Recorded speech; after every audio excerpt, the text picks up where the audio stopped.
Hello students, good morning to all of you. Friends, today we are going to learn the lesson or a write-up, Big Data, Big Insights.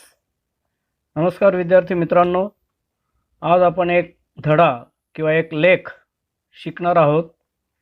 The writer is anonymous, that is we don't know the name of the writer. या लेखाचे लेखकाचं नाव आपल्याला माहीत नाही. Friends, as far as our present situation is concerned, this is the most useful lesson for us. विद्यार्थी मित्रांनो, आपण सध्या परिस्थितीचा जर विचार केला तर हा जो लेख आहे तो अतिशय महत्त्वाचा आहे.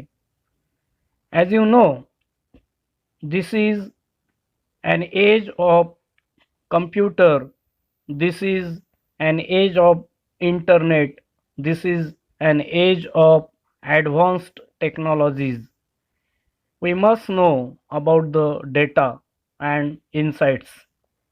तुम्हाला माहित आहे की हे युग संगणकाचं युग आहे, इंटरनेटचं युग आहे, अत्याधुनिक तंत्रज्ञानाचं युग आहे आणि म्हणून आपल्याला डेटा म्हणजे काय आणि इन्साइट म्हणजे काय हे माहीत असणं अगदी आवश्यक आहे. Friends, you must have heard the words like Facebook, WhatsApp, Instagram, Twitter, Google, YouTube, Chrome, KB, GB, MB, uploading, downloading, or the names of different apps, etc. मित्रांनो, तुम्ही नक्कीच हे शब्द ऐकले असतील. Facebook, WhatsApp, Instagram, Twitter, Google, YouTube, Chrome, KB, MB, GB, uploading, downloading असे हे वेगवेगळे शब्द तुम्ही नक्कीच ऐकले असतील. Okay friends, so now we are going to learn big data, big insights. चला तर मग आपण आता बिग डेटा, बिग इन्साइट्स हा जो लेख आहे तर तो आपण शिकूयात. Data means an information in an electronic form that can be stored and processed by a computer, or data means an information, especially facts and numbers, collected to be examined and considered and used to help for making decisions. थोडक्यात data म्हणजे काय तर अशी माहिती की जी इलेक्ट्रॉनिक्सच्या स्वरूपामध्ये असते आणि ती माहिती संगणकात साठवून ठेवता येते किंवा त्याच्यावर प्रक्रिया करता येते किंवा त्याबाबत आपल्याला दुसरी पण व्याख्या सांगता येईल. डेटा म्हणजे अशी माहिती विशेषतः सत्य परिस्थिती किंवा आकडेवारीच्या स्वरूपात असते व त्या माहितीला एकत्रितपणे साठवून त्याचं परीक्षण करून त्याचा वापर वेगवेगळे निर्णय घेण्यासाठी केला जातो. About data we can give the latest example of Sushant Singh Rajput's case. When the case was given to CBI, they collected all the information, that is data, from Sushant Singh and Ria's WhatsApp chats. They also collected the information about their phone calls and their transactions. So how can CBI collect all this information? Yes, this all information was saved in computers and the search engines. This is nothing but a data. This is the just one example, but in this way the information from various fields is saved and collected in a big amount, in a huge amount, and that is called a big data. विद्यार्थी मित्रांनो, data संदर्भात अगदी अलीकडचं एक उदाहरण आपण घेऊ शकतो. सुशांत सिंग राजपूतची केस जेव्हा CBIला सोपवण्यात आली त्यावेळेस तुम्ही बघितलं की CBIच्या अधिकाऱ्यांनी सुशांत आणि रिया यांच्यातील झालेल्या व्हॉट्सॲप चॅटची माहिती घेतली. त्यांनी त्यांच्या दोघांमधील फोन कॉलची माहिती घेतली. त्यांनी त्यांच्या आर्थिक व्यवहाराची माहिती घेतली. तर मित्रांनो, हे त्या अधिकाऱ्यांना का शक्य झालं? तर हो, ही सर्व माहिती संगणकीय पद्धतीने साठवून ठेवण्यात आलेली होती. ह्यालाच आपण काय म्हणू शकतो? तर डेटा. हे फक्त एकच उदाहरण आहे, पण जगात सर्व क्षेत्रांमधील अगणित माहिती साठवून ठेवली जाते. तिलाच आपण बिग डेटा असं म्हणू शकतो. नाव what is big insights? Here insight means a clear, deep and sometimes sudden understanding of complicated problem or situation, or in short, or in a simple words, insight means deep understanding or deep knowledge. मराठीत आपण त्याला अंतर्दृष्टी किंवा अंतर्ज्ञान असंही म्हणू शकतो, किंवा अगदी सोप्या भाषेत त्याला आपण खोलवर घेतलेले किंवा खोलवर मिळवलेले ज्ञान असंही म्हणू शकतो. Now students, let us start our lesson. This lesson is divided into two parts. The first part is what is big data, and the second part is uses of big data. विद्यार्थी मित्रांनो, हा लेख दोन भागात आपण बघणार आहोत. पहिला भाग आहे बिग डेटा म्हणजे काय, आणि दुसरा भाग आहे बिग डेटाचे उपयोग. What is big data? There is a revolution in the lifestyle of people which has been affected by big data. Our food habits, our health care, our traveling, our scientific pursuits, you name it, and everything has changed 360 degrees.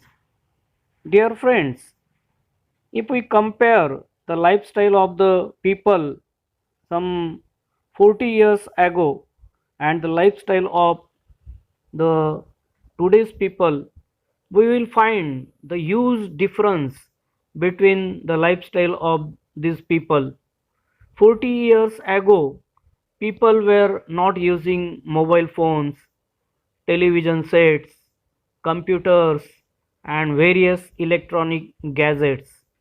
But today, we people are using all these types of electronic gadgets. This means that there has been a revolution in the lifestyle of today's people. This lifestyle has been affected by the big data. Our food habits have been totally changed. Nowadays, people like to eat junk food, fast food, ready-made food. Our health care is also totally changed. We can take examples of oximeter or glucometer.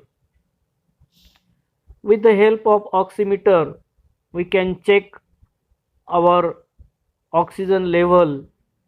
We can check the sugar in our blood with the help of glucometer. Our traveling has been totally changed.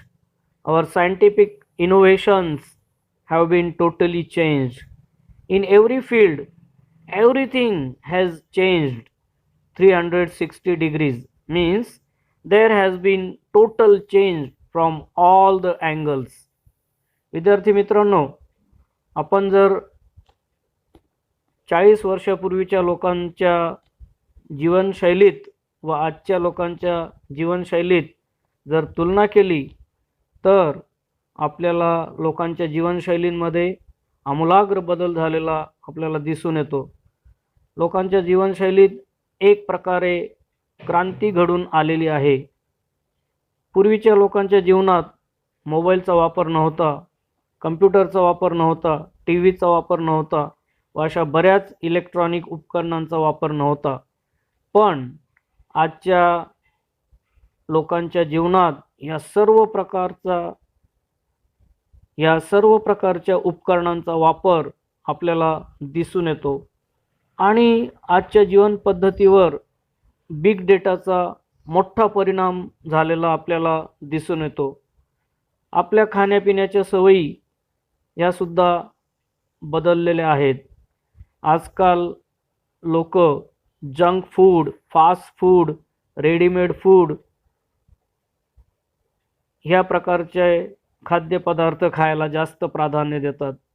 आपल्या आरोग्याच्या काळजी करण्यात देखील मोठा बदल झालेला आपल्याला दिसून येतो. आज आपण कोरोना काळात ऑक्सिमीटरचा वापर करून लगेच ऑक्सिजन लेवल तपासू शकतो. ग्लुकोमीटरचा वापर करून आपली शुगर लेवल तपासू शकतो. आपल्या प्रवासाच्या पद्धतीमध्ये बदल झालेला आपल्याला दिसून येतो. आपल्या वैज्ञानिक शोधांमध्ये बदल झालेला दिसून येतो. तुम्ही फक्त कोणत्याही क्षेत्राचं नाव घ्या, त्या प्रत्येक क्षेत्रात 360 डिग्रीमध्ये म्हणजे सर्वच दृष्टिकोनातून बदल झालेला आपल्याला दिसून येतो. The massive data available with us can really work wonders. In this computer age, we have enormous or huge information collected in computers, and this big data can do wonderful things. आजच्या ह्या संगणकीय युगात आपल्याकडे विशाल अशी माहिती गोळा केलेली आहे आणि ही विशाल अशी माहिती बरेच आश्चर्य घडून आणते.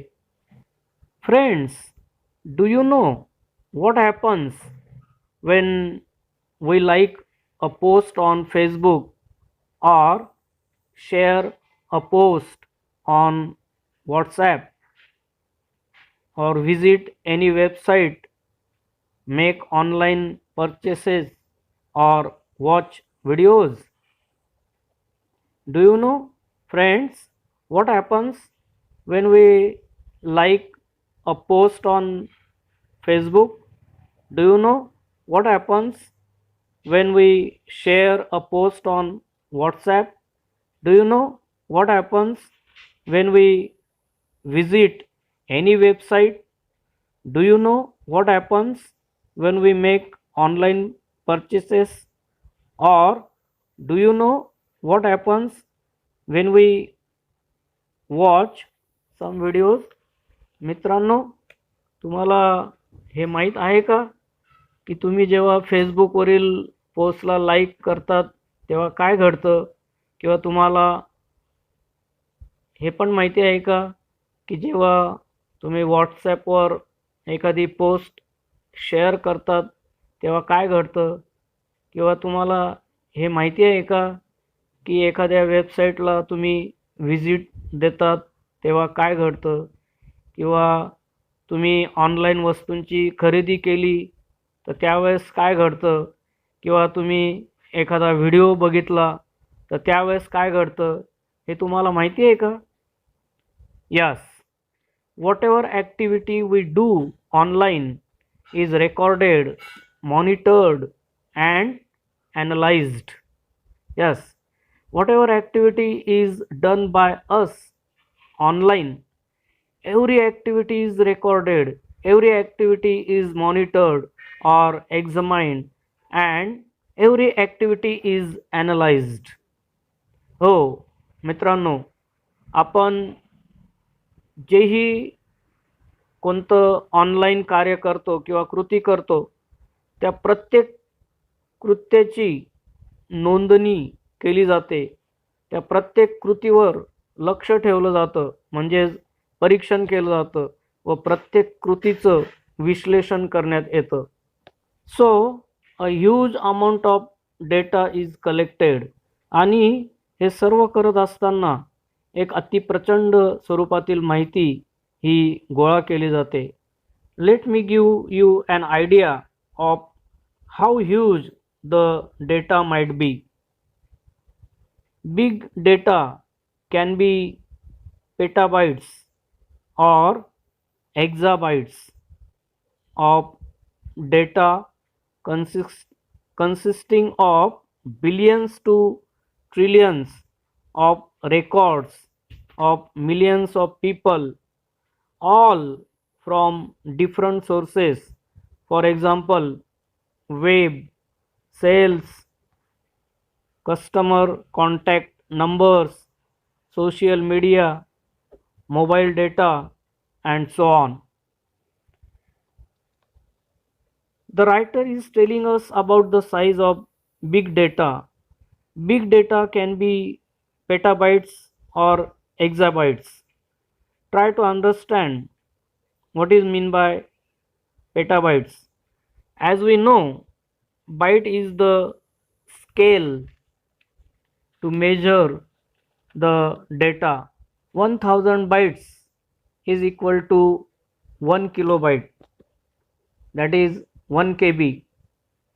If we put 6 zeros next to 1 is called 1 megabyte, that is 1 MB. If we put 9 zeros next to 1 is called 1 gigabyte, that is 1 GB. And if we put 15 zeros next to 1 is called 1 petabyte. And if we put 18 zeros next to 1 is called 1 exabyte. लेखक आपल्याला ही माहिती केवढी अतिप्रचंड आहे हे सांगत आहेत. ही माहिती मोजण्याचं bite हे एक एकक आहे. जसे आपण म्हणतो की 1 KB ची माहिती म्हणजेच 1000 बाइट्स. 1 MB ची माहिती म्हणजे 10 लक्ष बाइट्स. आणि 1 GB म्हणजे एकावर 9 शून्य एवढी संख्या. आणि 1 पेटाबाइट म्हणजे 1000 दशलक्ष म्हणजेच एकावर 15 शून्य. व 1 एक्झाबाइट म्हणजे एकावर 18 शून्य. यावरून आपल्याला ही साठवलेली माहिती केवढी प्रचंड आहे ते लक्षात येतं. आणि अशी ही माहिती लाखो लोकांच्या वेगवेगळ्या स्रोतातील, उदाहरणार्थ वेबसाईट, विक्री, ग्राहक संपर्क केंद्र, सामाजिक माध्यमं, मोबाईलवरील माहिती इत्यादी यांचा समावेश होतो. The data available to industries and companies is enormously increasing in volume, variation, velocity, veracity, and value. Now this data which is available to industries or companies is increasing day by day in volume, in variation, in velocity, in veracity, and in value. कंपन्यांकडे किंवा कारखान्यांकडे असणारा हा data म्हणजेच ही माहिती दिवसेंदिवस मोठ्या प्रमाणात वाढत जात आहे. मोठ्या प्रमाणात डेटाचा व्हॉल्यूम म्हणजेच आकारमान वाढत आहे. व्हेरिएशन म्हणजेच विविधतेत वाढ होत आहे. व्हेलॉसिटी म्हणजेच गतीत वाढ होत आहे. व्हेरॉसिटी म्हणजेच ॲक्युरसी म्हणजेच सत्यतेमध्ये वाढ होत आहे. आणि व्हॅल्यू म्हणजेच मूल्यात किंवा किमतीत वाढ होत आहे. Such a big data is easy to obtain but so massive that it challenges the current computing technologies, and hence big data analytics is used to give insights that were previously incomprehensible. No doubt, such a huge data can be collected or stored very easily, but it is very challenging for the current computing technologies. So, nowadays, big data analytics is used to give the insights. Such insights were impossible to comprehend or understand previously. अतिप्रचंड data किंवा ही अतिप्रचंड माहिती गोळा करून साठवणं जरी सोपं आहे, परंतु ती माहिती मोजण्याच्या तंत्रज्ञानाला आव्हान करत आहे. म्हणून आजकाल बिग डेटा ॲनालिटिक्स म्हणजेच विश्लेषणात्मक माहितीचा वापर केला जातो व त्याद्वारे सखोल असं ज्ञान मिळवलं जातं की जी गोष्ट पूर्वी अतिशय अनाकलनीय होती, म्हणजे समजायला कठीण होती. Big data analytics is the complex process of examining large and varied data sets or big data to uncover information such as hidden pattern, unknown correlation, market trends and customer preferences. Big data analytics ही एक गुंतागुंतीची प्रक्रिया असते, जिच्यात मोठ्या प्रमाणावरील माहितीचे तसेच वेगवेगळ्या प्रकारच्या माहितीचे परीक्षण केले जाते व त्याद्वारे ग्राहकांचे प्राधान्यक्रम, बाजारातील कल, माहीत नसलेले सहसंबंध व अदृश्य स्वरूपातील आकृतिबंध यातील माहितीचा शोध घेतला जातो. With such a huge data available with the industries, they can have innumerable advantages.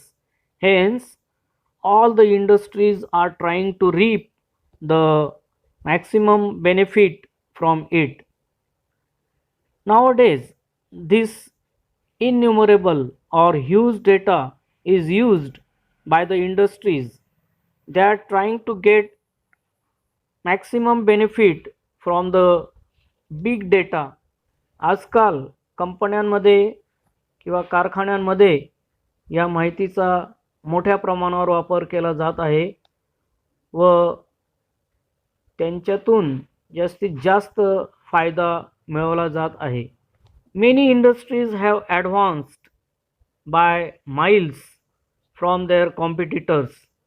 It is not the amount of data that is important, but what the organizations do with the data is what matters. By using this big data, many industries have progressed than their competitors. Here, how much data is used by the company is not important, but how that data is used by the company is more important. How that company is planning for the future by using that data is more important. या माहितीच्या आधारे बऱ्याचशा उद्योगधंद्यांनी त्यांच्या प्रतिस्पर्ध्यांवर मात केली. त्यांच्यापेक्षा ते कितीतरी पुढे निघून गेलेत. ह्या ठिकाणी त्या कंपनीकडे किंवा त्या ऑर्गनायझेशनकडे किती मोठी माहिती आहे हे महत्त्वाचे नसून त्या माहितीचा वापर ती कंपनी किंवा ते ऑर्गनायझेशन कसं करते हे जास्त महत्त्वाचं आहे.